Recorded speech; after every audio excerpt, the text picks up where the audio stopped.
Hey everybody, it's Allie and welcome to our YNR chat for Sunday, March 2nd, 2014. So Victor and Chelsea follow Chloe all the way to Paris. They've tracked her down at Chelsea and Adam's apartment to be. Chloe is there clutching on to Connor as they've caught her red-handed and are begging her to give back the child, except it was odd because Victor and Chelsea are both trying to talk to Chloe in very dulcet tones, very hush-hush tones. Just give the baby back, Chloe. Just give the baby back to his mother, Chloe, and everything will be just fine. It really felt like talking someone down from a ledge. They didn't want to cause any more harm, didn't want to cause any harm to Chloe or to the baby. It was just, oh gosh, it was heartbreaking. Kevin ended up showing up. Apparently he hitched a ride on someone's plane.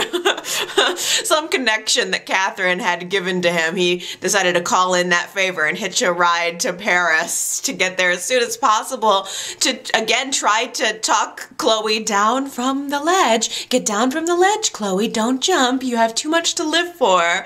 But Chloe is so set into her mental illness, really. She starts begging Kevin to validate this decision for her. Like it's a perfectly reasonable thing. Just, you know, I'm doing the right thing, right, Kevin? You understand. You of all people in the world understand, right? Kevin's the only person that Chloe has had that she's really been able to connect to and lean on. And now she's looking at him just hoping to validate this decision. But it's a complete and total bust. I mean, Chloe's sitting there saying, you know, as far as I'm concerned, Chelsea is a bad mother. Chelsea exposed Connor to Adam, who is a bad man, a bad man, and in Chloe's mind, that makes Chelsea a bad mother and doesn't deserve to have the child. So she's still clinging to this idea that she's going to be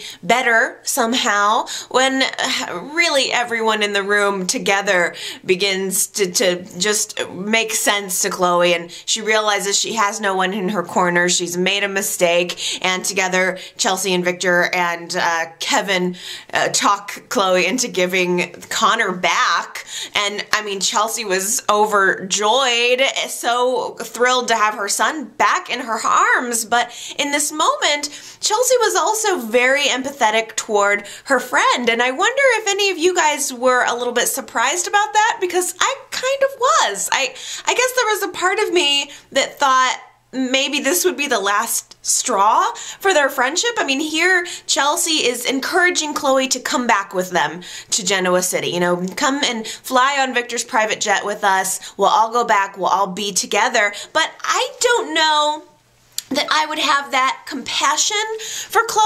I think Chelsea feels extremely, extremely guilty over what Adam has done. And so I think she, you know, wants to reach out to Chloe. You know, this is her friend, and also to maybe ease her own guilt. But I just think that someone stealing my baby, I would really, really want to keep them at bay. But I was impressed with Chelsea's humanity in that moment and compassion toward her friend. Victor and Chelsea decide to go get on the plane and get ready to go back to Genoa City, just as if nothing has happened. And Chloe and Kevin are left in the apartment, and there was a really wonderful, tender moment between Chloe and Kevin where he does try to give Chloe the encouragement to go on. Chloe says, you know, that she just wants to drift off forever, just does not want to continue to live. Now, there's nothing keeping her in Genoa City. That was never really her home, or she never felt like it was her home in the first place, so why should I go back there? And Kevin is now in a position where he has to convince Chloe to stay for him, to stay for his sake. And he says if you leave, then Delia leaves too. too. You know, I'm going through this grieving process and I need you. And Chloe just wants to shut down. She now believes that everything good in her has died with Delia, and so therefore there's no reason to continue on. And Kevin tells her, you know, the best parts of Delia, all of her lovely qualities came from you, and they're still alive in you. And it was nice to see Kevin, someone picking Chloe back up and helping her to her feet, which is what she really needed. I was really, again, kind of surprised to see Chloe and Kevin show up at Victor's private jet. I mean, they were waiting for them, hoping, Chelsea and Victor are kind of hoping that Chloe and Kevin come back with them on the same flight. I find that hard to believe that Chloe would even want to get on that flight. How can Chloe not feel humiliated? I think I would rather suffer through a commercial flight, transcontinental commercial flight, all alone, rather than sitting with this woman whose baby I just stole. I can't imagine. I mean, what's that, like an 18-hour flight and they all sat on it together? I mean, even if Chelsea is being super nice toward her friend, you know that Victor is going to be Mr. Judgmental over there. That had to have been the most awkward flight in the world. So I found that difficult to believe, and it was so much shame. I just was feeling where Chloe was coming from this week, and I'm just imagining being her and feeling so ashamed and sick inside, and then having to sit on an 18-hour flight with Victor or whatever, however long it is.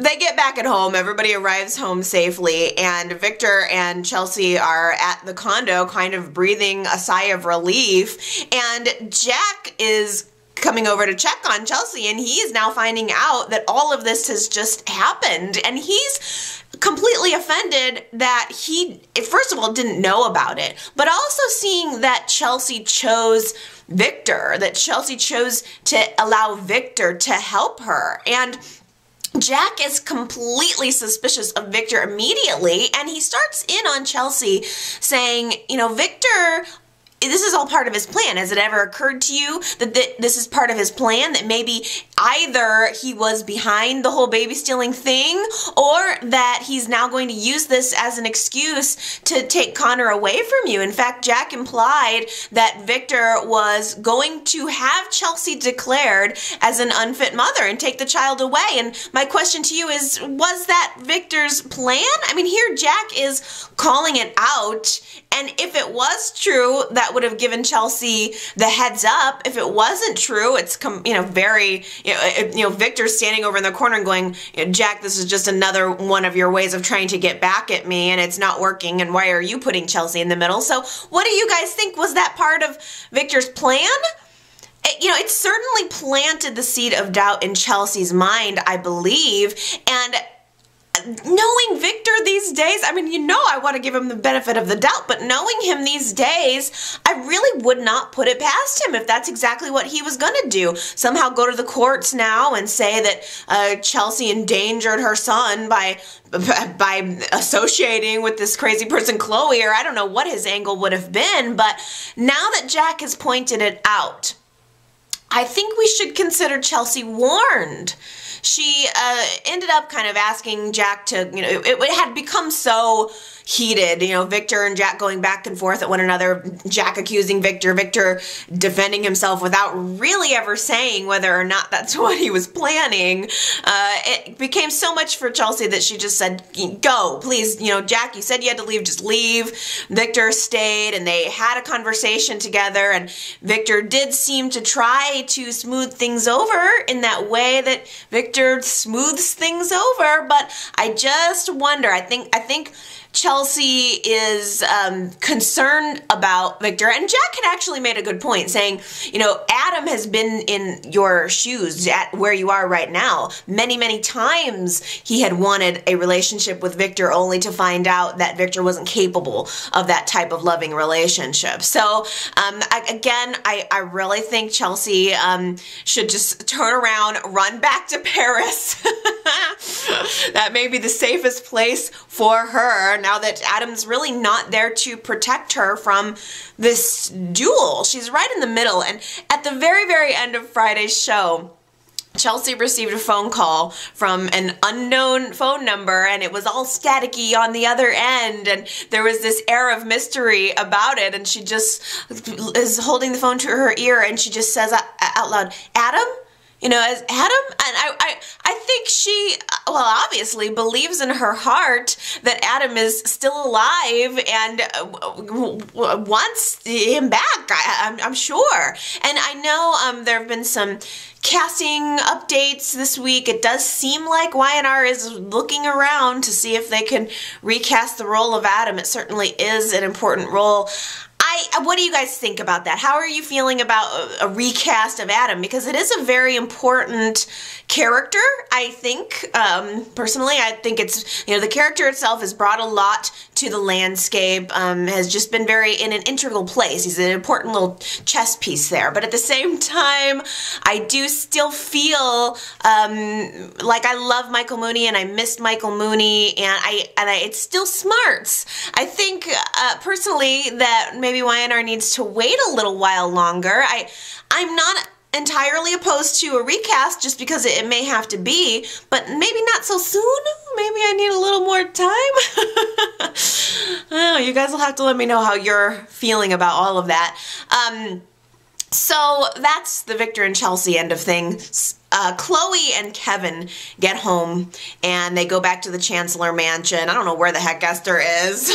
She disappeared. She came for a second to the ballroom and then disappeared for who knows how long. I didn't see her this week. But Chloe is at home at the Chancellor Mansion, really apologizing to Kevin, just feeling terrible for what has happened, feeling ashamed of herself, I'm sure, and breathing a sigh of relief that there are no charges being pressed against her, since neither Victor or Chelsea seems to have pressed charges. And it was almost as soon as the breath had left their mouths, the sigh of relief had left their mouths, the police knock on the door and they show up there to arrest Chloe on federal charges. It doesn't have anything to do with Victor or Chelsea at this point. A kidnapping was reported by Chelsea and Chloe was the perpetrator, so she's now arrested. She's been taken down to the police station for questioning, and she's now meeting with,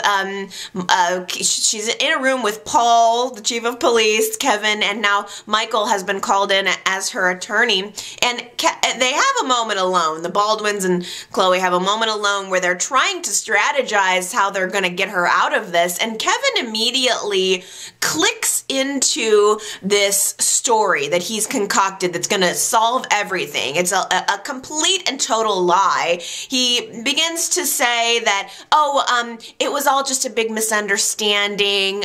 Chelsea knew that Chloe was going to take the baby to Paris. They had pre-planned it. And I think Kevin believed from his conversations with Chelsea that Chelsea would corroborate this story, that they could work together to get Chloe out of this mess. And Chloe's just sitting there the entire time, stone-faced. I mean, she's listening to Kevin go on about this lie, and she's just got this look on her face like, I'm exhausted, like I'm tired of lying. And she just finally says, no, that's not true. That's not what happened. I stole the baby. You know, I did everything that they're saying that I did. And there's this moment where she's talking to Michael, who, you know, is strategically trying to figure out a way how he's going to get Chloe out of this. And she just says, you know, I've lost Delia, and now I really don't have any point in living. She had this line where she said something to the effect of that I have a hard time waking up every morning and living in this world knowing that she's not in it. So why should I continue to try? Maybe going to prison would be the best thing for me. She's really ready to shut down and give up. And Michael, and of course later Kevin, is talking to her saying, are you really ready for prison? Do you really understand what that means? And Michael tells her, you had a momentary lapse in judgment on a very difficult day. It was Jillia's birthday, and so a jury would certainly cut you some slack on that. Don't give up. We can fight this together. But Chloe admitted it was more than that. It wasn't just a momentary lapse in judgment. It was planned. She said, I stole articles of Connor's clothing. I took things. I took a lock of his hair and put it in a baby book. It wasn't just one bad day. This is a systemic illness that's going on in my head right now. She's now realizing for the first time how completely sick that she is. And it did bother me a little bit the way both Michael and Kevin were so quick to try to make excuses for her. And I think that's really become a part of the problem. That's really not what she needed all along. She didn't need someone to make an excuse for her or for her behavior. She needed someone to help her through this. She needed professional counseling. She needed help. And I got really a wonderful voicemail through my website this week from Solana, and she just made a really impassioned point about where Chloe needs to be in the future. What Savannah said was, now it's time for Chloe to finally grieve for her daughter. No more trying to replace her daughter with Connor. No more trying to avoid what really happened with Delia's death. Now is the time for her to just grieve. Wasn't it kind of nice to see the Baldwins and Paul having dinner together this week, breaking bread, being friends again? There's been so much tension in this wonderful friendship over the legal problems caused by Carmine, and it was sad to see, especially Paul and Lauren's relationship. Paul and Lauren have always been close. He's always had quite a soft spot for her as his ex-wife. And it's been really sad to see them at odds for weeks and weeks and months, really. So Michael invited Paul to sit down with he and Lauren this week for dinner, and Michael begrudgingly even picked up the bill. It was kind of funny. Paul was really chowing down in that scene. Did you notice? He was practically like shoveling food into his mouth when it's on Michael's bill. But I mean, more than that, it was nice to see them talking and kind of joking, and I don't know if the Carmine situation is going to be over or if it's going to pop back up. I'm assuming maybe it's going to pop back up, but it was nice to see them breaking bread together, maybe letting bygones be bygones.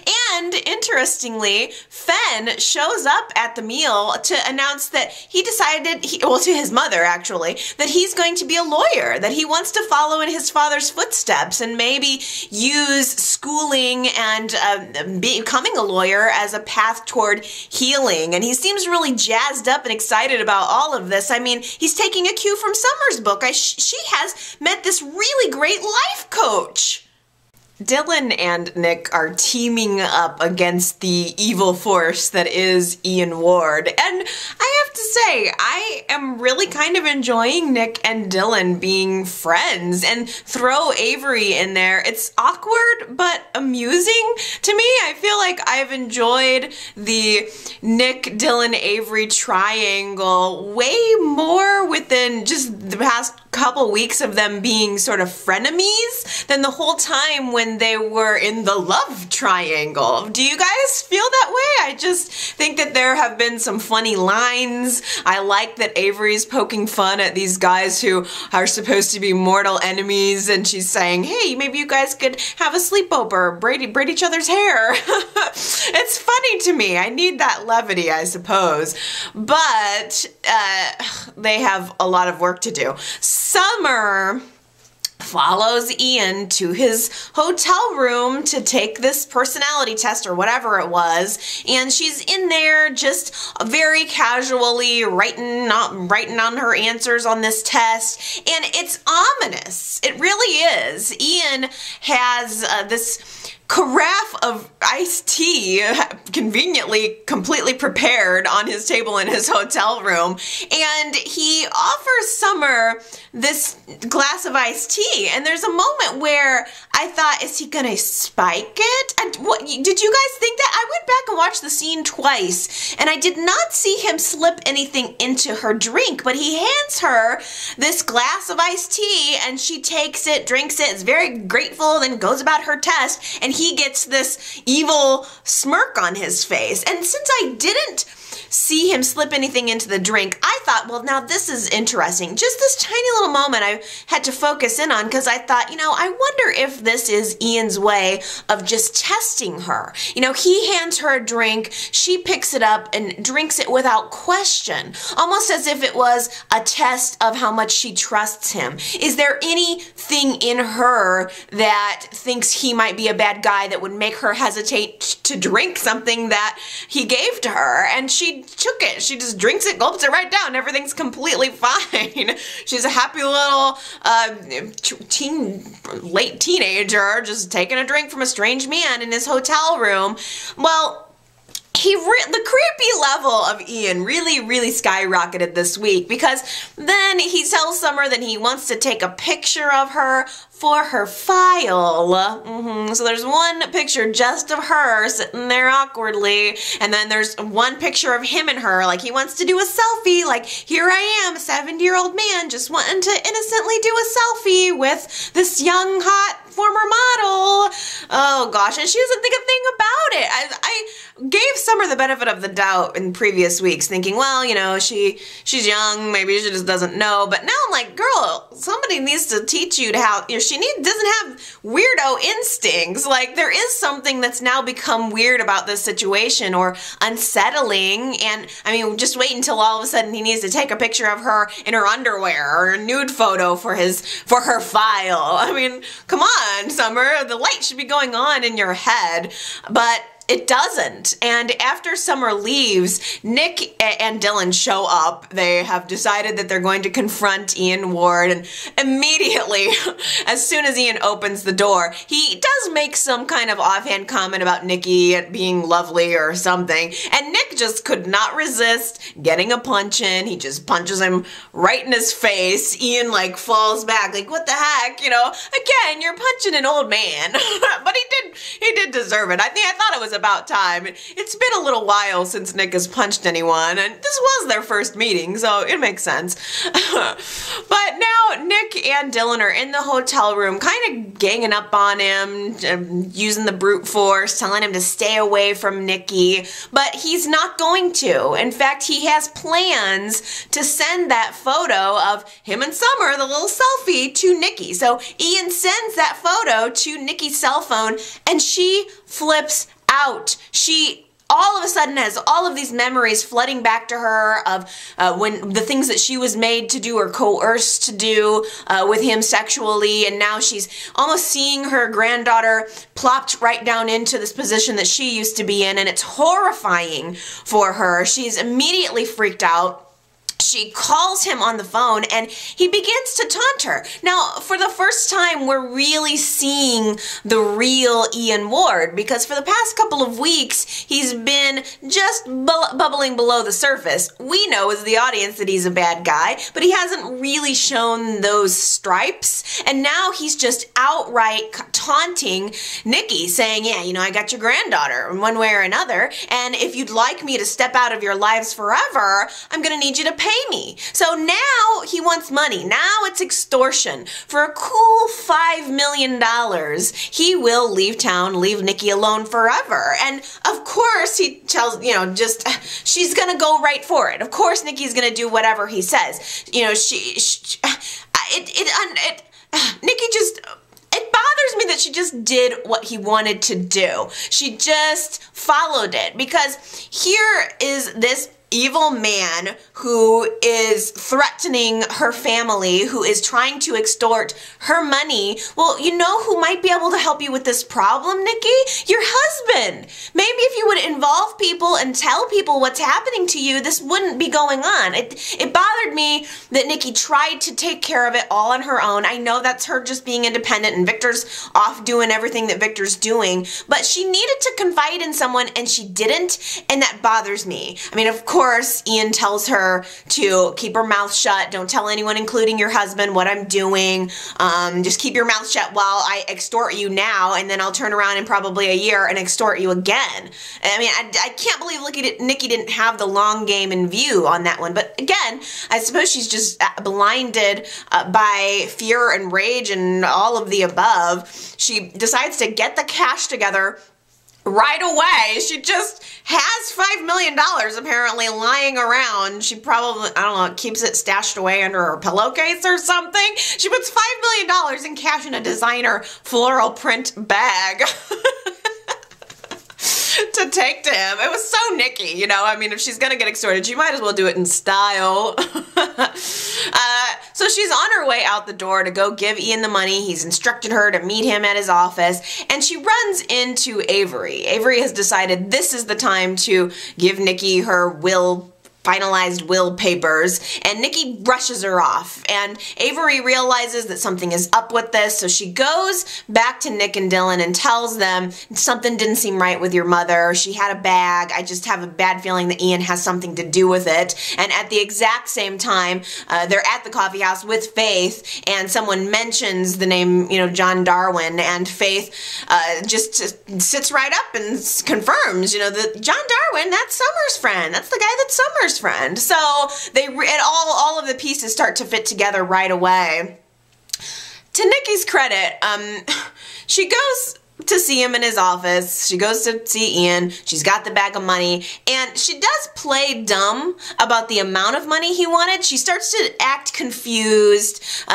He realizes there's not $5 million in the bag. It's only $1 million, and so she's starting to kind of be like, oh, what was it again? I was supposed to give you how much money, and also what do I get for this amount of money? What are you gonna do? And she forces him to confess, really, to say out loud, I'm extorting you for X amount of money so that, you know, this and that. She also forces him, although he doesn't really comply, to try to confess that their relationship was not consensual. And I thought, this is actually really brilliant. Nikki's clearly recording him. I mean, I thought, well, she's gotta be. She's now forcing him to say everything, and he just is. So she's gotta have some kind of recording device that's gonna get this guy arrested. I don't know if that's the case. Maybe that's gonna come up next week. But instead she was just like, oh no, I'll get you your money. It's down in the car.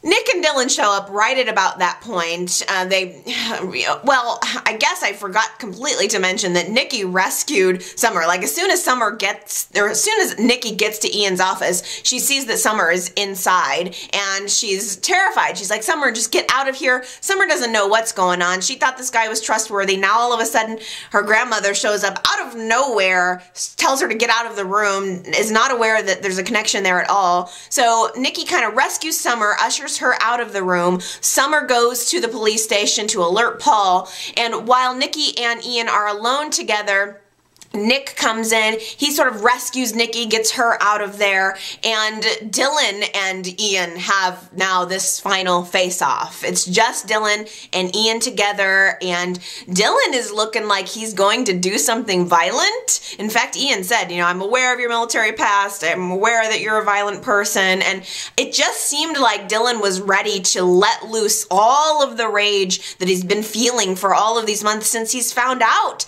that his parents aren't who he thought that they were. And just as it looked like he was about to like pick Ian up and throw him out of the office window, and Paul shows up. He's been alerted by Summer. He shows up and he comes face to face again with Ian. I mean, Paul was a member of the cult as well, so he's not a stranger to this man. And now this is Paul's chance to see him and realize that he's a bigger, better man than he used to be, that now he is in a position of power. years and years ago, Paul was powerless, but now he can actually do something, and what he chooses to do is arrest Ian. So Paul takes Ian away, I guess, to the police station. I was kind of disappointed. Like, there was a part of me that was like, damn, this whole thing with Ian could have totally lasted longer. I was ready for it to last longer. And it bubbled up this week and came to a head, and now Ian's arrested, and is he gonna be back? Because I was enjoying that. I was watching that, YNR. Why did that have to go away? It's like some storylines will be dragged out for months and months and way too long, a la Carmine. And then the storylines that I'm actually enjoying just get wrapped up way too quickly. I like Ian Ward as the villain. I mean, I know he's not a good guy, but there's this part of me that thought, well, I don't know, is it kind of weird that I'm on Ian's side? Like, I just think he could make a good villain, and maybe I'd like to see him torture these people a little bit more. Yes, it's true. I am a terrible person. So, are we done? Is Ian gone? Is that it? Or is he going to come back? Because if he does come back, the only thing that I'm concerned about, YNR, is that he's going to end up dead. I mean, so many people are going to have it out for him. Nikki, Dylan, Nick, even Summer. So many people could want Ian Ward dead. And I swear, bring him back, YNR, but if this turns into another whodunit.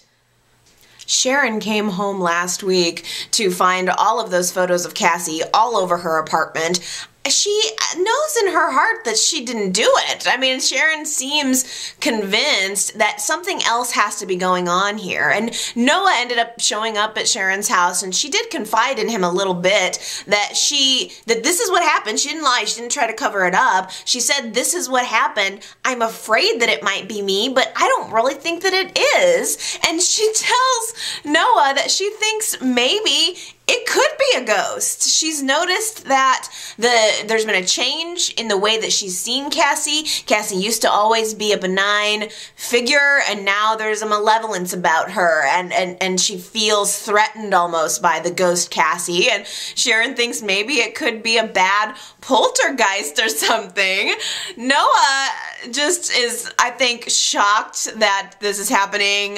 My mother, I thought, couldn't get any more crazy, and now here she is. Sharon whips out the Ouija board and tries to convince Noah to do the Ouija board with her. Oh my gosh, you guys. I probably should be laughing at this or annoyed, I don't know, but I'm enjoying it for some reason. I don't know why. Just the scene of Sharon sitting there with the Ouija board it thrills me. It gives me just a little laugh inside of my head. I mean, Sharon sitting there with the Ouija board, I'm telling you, I bet probably Jana was the last person to touch that dusty old thing.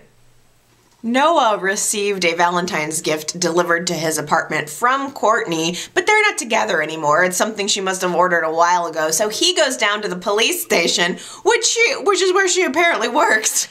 And now, like, she's totally not undercover anymore, apparently, because he can just find her there. And he wants to give her Valentine's Day gift back. He's very mad at her for keeping this secret from him, for lying to him, but Courtney, she tells him, this is my career, and it's important to me. Every time that we met, every time we were together, I was not on the clock, so everything that we shared was actually me. I wasn't lying to you about that, but being undercover means that I have to lie about some things. So there was just a chemistry in the air. You could tell that Courtney desperately wanted to have Noah back, but Noah has been feeling like he's been betrayed, and she's so impassioned in trying to convince him. He finally just gives in, and he scoops her up and he kisses her, and they are, I am assuming, clearly being right back together. What do you guys feel about that? Noah and Courtney, is this a couple that has some potential? Is this a couple that you're looking forward to seeing more of?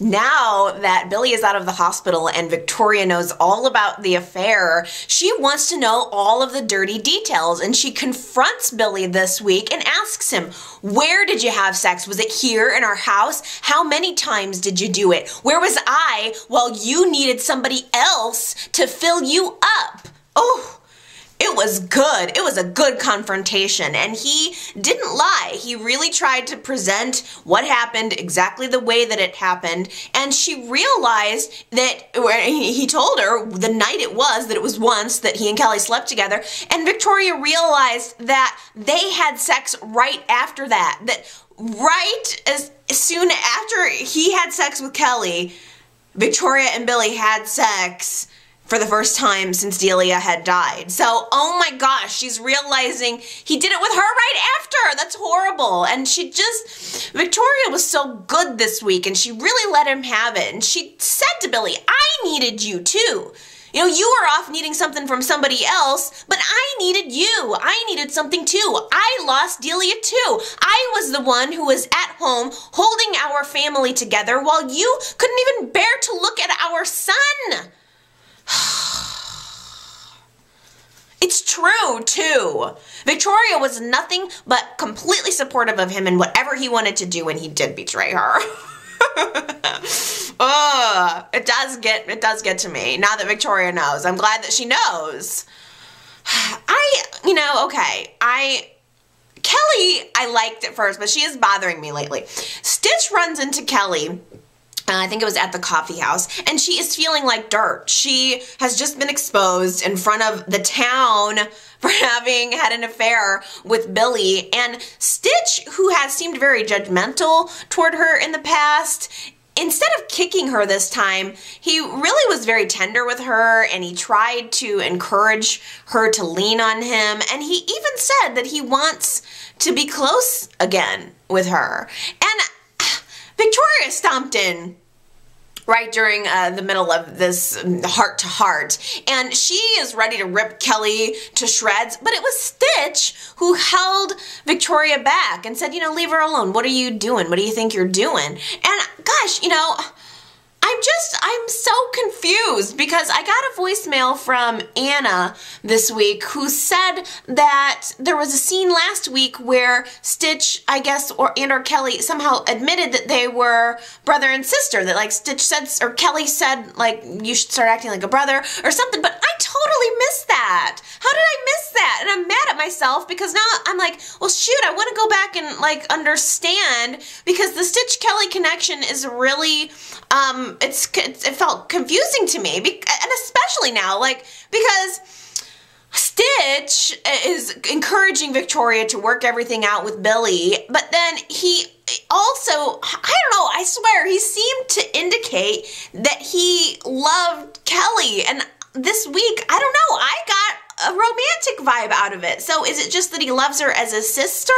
Or, so some people please confirm for me. Did Y&R confirm that Stitch and Kelly are brother and sister? I feel bad if I missed that, and I'm mad at myself if I missed that. And then I totally watched this week thinking, oh, maybe there was a romantic connection, because then later at the athletic club, Kelly admitted that she was the reason that Stitch's marriage didn't work out. So what does that mean? I mean, if it's his sister, then maybe her problems somehow, he was too involved in her problems and let his marriage fall apart. But it's weird because the dynamic between Stitch and Kelly seems to have switched. It seemed like when they first came into contact, Kelly was very mad at him, he did something bad to her. And then this week at the athletic club, she's like, look, I know I'm the reason that your marriage isn't working out. So I feel totally confused. You guys, please enlighten me. I want to understand. So, all right, enough of Stitch and Kelly. That's all I can do. Billy is at home alone, and Jack confronts him. Jack has been there to advise Billy this whole way along, but Jack also doesn't pull any punches, which I like about him. Jack genuinely wants to help his brother. Jack genuinely wants to understand what happened with Billy and why he would destroy the one good thing he had going on in his life at the time. Why did Billy turn to Kelly? And it was unexpected that Billy sort of in coming back at Jack, began to defend Kelly. And he even says, that, I let her down too. It's all on me. I'm the one that, Kelly needed a friend. She didn't need a lover. And I'm the one that let her down. But for some reason in her eyes that night, I saw a glimmer of recognition. I looked into her eyes and I knew that she understood exactly what I was going through, having lost a child. Well, I don't understand why he didn't see that glimmer of recognition in Victoria's eyes. I don't understand fully, and the same way Jack does, why it was that Billy chose Kelly instead of Victoria, or he just, maybe he said he just didn't want to bring the problems home. I don't know. I don't know why that had to equal an affair, but Jack probed Billy and said, are you in love with Kelly? Are you in love with Kelly? And Billy said, no, but I don't know. There was just something that I thought, well, maybe he is. Is that where we're heading? As Victoria pulls away, is she going to find herself falling in love with Stitch and Billy finds himself falling in love with Kelly? Okay. We know that the role of Kelly has been recast. Cynthia Watros had to leave the show, so they recast her with a soap veteran. Her name is Katie McLean. I want to say she was One Life to Live or All My Children. I cannot remember which, but maybe she's been around the scene. You guys probably know her. I really only have watched YNR, so I didn't recognize her name, but she's going to be taking over the role of Kelly. I'm assuming that maybe she's going to start to get close with Billy because the Victoria and Billy relationship is just not seeming to, maybe, I don't know if it's going to heal this time and maybe it will take time, but Billy is a very impatient person and he is really kind of up in Victoria's grill right now. He really wants her to forgive him. And in fact, she's coming home and he's wanting to have a movie with her or dinner with her. He's trying to be all romantic now. And I got a voicemail from Gary this week and he confirmed what I was thinking. Billy is trying a little too hard. I mean, he had another conversation with Jack later in the week and Jack is trying to talk some sense into him, tell him the relationship is like a wound, it needs time to heal, but Billy said something that really made me angry. He said, I always thought that Victoria would forgive me no matter how big I screwed up. Well, there's your problem, Billy. Forgiveness should not be expected. You shouldn't automatically assume that no matter what you do, your wife is going to forgive you. Frankly, right? Kelly, again, bothering me, ends up calling Billy while Victoria is at the athletic club at the same place that Kelly is at. She calls Billy and, what does she even need him for? Like, she's saying, Billy, I need you, we're friends, I miss our friendship. Well, Kelly needs to just stay away from him. Why would she start calling him now? She's done a really good job of leaving him alone and has agreed that they need to stay out of each other's way. And then now that the secret is out, she wants to be all up on him? What does she need him for? Stitch said that he would be there for Kelly, so why don't you lean on Stitch? Kelly doesn't need Billy. She wants him, I think. I guess. And Billy agrees to meet with her. They end up meeting at the coffee house. I thought he was going to show up at the athletic club and Victoria wasn't going to see them there, sending her through the roof. But no, he met her at the coffee house. And I think the only reason he did was because he feels guilty. I think Billy doesn't want to be that guy to like screw her and screw her over and then leave her hanging in the wind. But Frank, Billy's obligation needs to be to his family, to his wife, to his son. Billy should have been thinking about those things instead of sleeping with Kelly in the first place. Victoria, at the same time, at the athletic club, she's in the gym, she's pummeling a heavy bag, talking to Stitch, and she hits the bag so hard that she hurts her hand, and Stitch takes a look at it, and Victoria goes in for a kiss. She kissed him, in my opinion. So, here we are. I guess this marriage is really on the rocks. I mean, Billy made a mistake. He's trying way too hard to make up for it now. Victoria and Stitch, now that Stitch's marriage is breaking up, they're both in a vulnerable place. But, you know, kissing at the athletic club, short of if they go upstairs and have sex, there's just no real difference between Victoria kissing Stitch and what happened with Billy and Kelly. One tiny little hostage situation with a man dead at the athletic club, and Devon is ready to pull the ripcord, doesn't want to be the owner anymore. Neil has to talk him down from the ledge, saying, look, a lot of drama has happened at this athletic club. Yeah. Stick with it, Devon. You know, you can make this happen. Devon doesn't know what he wants, does not know what he needs. He's been just a wanderer, a drifter, I think, ever since Katherine left him this money.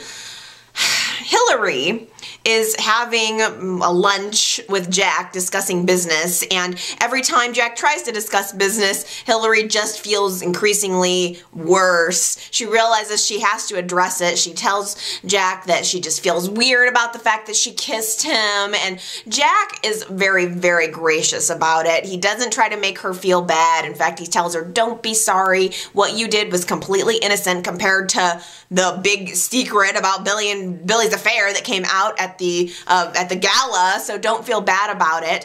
Hillary, I think, still just feels icky.